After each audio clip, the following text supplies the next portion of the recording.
Marami ng Facebook users at malalaking content creator ng Facebook ang tumigil na. Ang tanong, isa ka rin ba sa kanila?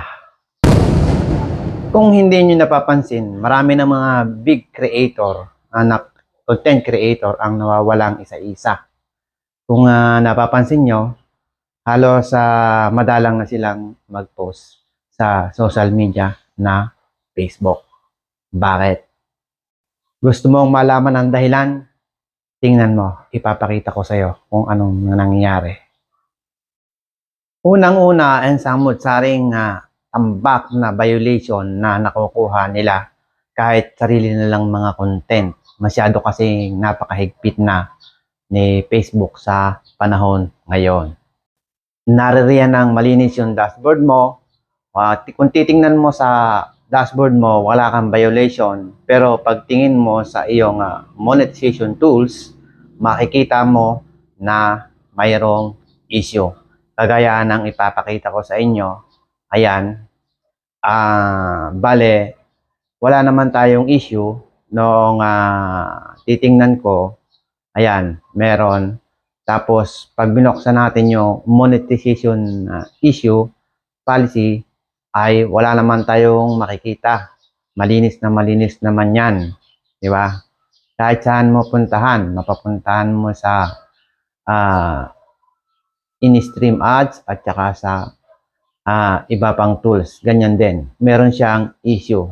Pero kung hanapin mo sa yung inbox, support inbox, ay malinis. Wala ka namang makikita na violation. Yan ang unang-unang nangyayari. Kung mapapansin natin, yung mga big creator, halos lahat sila, marami na sa kanila ay nagpo-promote na lang ng mga gaming. Nagpo-promote sila ng mga gaming app. Doon sila kikita. Sa panahon ngayon, sobrang higpit talaga ni Meta.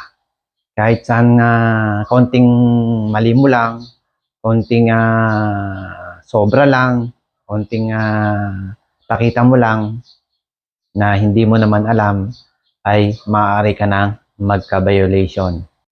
Ang masakit, magkakaroon ka ng violation pero hindi mo alam kung saan ka nagkamali o saan mo pwedeng i-adjust. Ang pinakamagandang gagawin mo ay magkukontak ka ng support. Kailangan, para magkaroon ka ng support, kailangan magsusubscribe ka sa kanilang verified pods na nagkakahalaga ng tumataginting na 500 piso dati, ngayon ay nagkakahalaga na ng 700 piso. Para sa mga nagsisimula pa lamang, napakahirap at napakalaki na ng 700 piso. Hindi kagaya ng mga ibang creator na sadyang may pinagkukunan. Napakahirap. Paano nila i-resolve ang kanilang mga issue kung wala silang kakayahan na magbayad ng 700 piso. Di ba napakahirap niyan? Marami na rin nag-turn off ng kanilang mga professional modes para malaya silang makapag-post. Pag tanggal na kasi naka-off na yung professional mode mo, pwede ka na mag-post ng mahabang music, pwede kang gumamit ng music na hindi ka na magkakaroon ng violation. Sa panahon ngayon, kailangan matatag ka at matibay ang iyong paniniwala na kakayain mo lahat at haharapin ang mga problema at pagsubok ni Facebook. Yan, may planggana na. Kung magsisimula ka pa lamang at nagnanais ka na kumita kay Facebook, dapat tatatagan mo at magiging maingat ka sa iyong mga ginagawa. Ngayon, kung ang intention mo ay magsaya lang o maglibang, wala kang pagproblemahin kay Meta.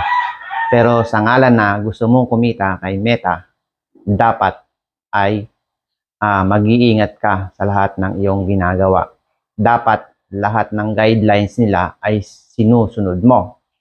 Minsan, kahit sinusunod mo ang guidelines nila, nagkakaroon ka pa rin ng violation sa hindi mo malamang dahilan. Yan ang tunay na nangyayari sa ngayon. Para sa akin, kung ikaw ay isang creator at nais mong kumita, kung gagawa ka din lang ng account sa Facebook, dapat meron ka din na account sa YouTube para meron kang backup. Ika nga ay isang trabaho, doble ang kikitain mo kapag nag-success ka. Napakaganda niyan, di ba? At least, hindi masasayang yung effort mo sa mga ginagawa mo, mga content. Meron kang option. Unang-una, dito sa YouTube, napaka ganda at talagang stable ang kitaan kapag nakapasok ka na. Disclaimer, ang video na ito ay ginawa hindi para patigilin kayo sa inyong ginagawa. Ito ay para update lamang kung anong nangyayari sa mundo ni Meta para malaman nyo kung ano ang dapat nyong gawin. Kung nagustuhan mo ang video na to, paki-like and subscribe na lang at paki-share na din para sa mga susunod na update ko sa inyo. Maraming salamat po.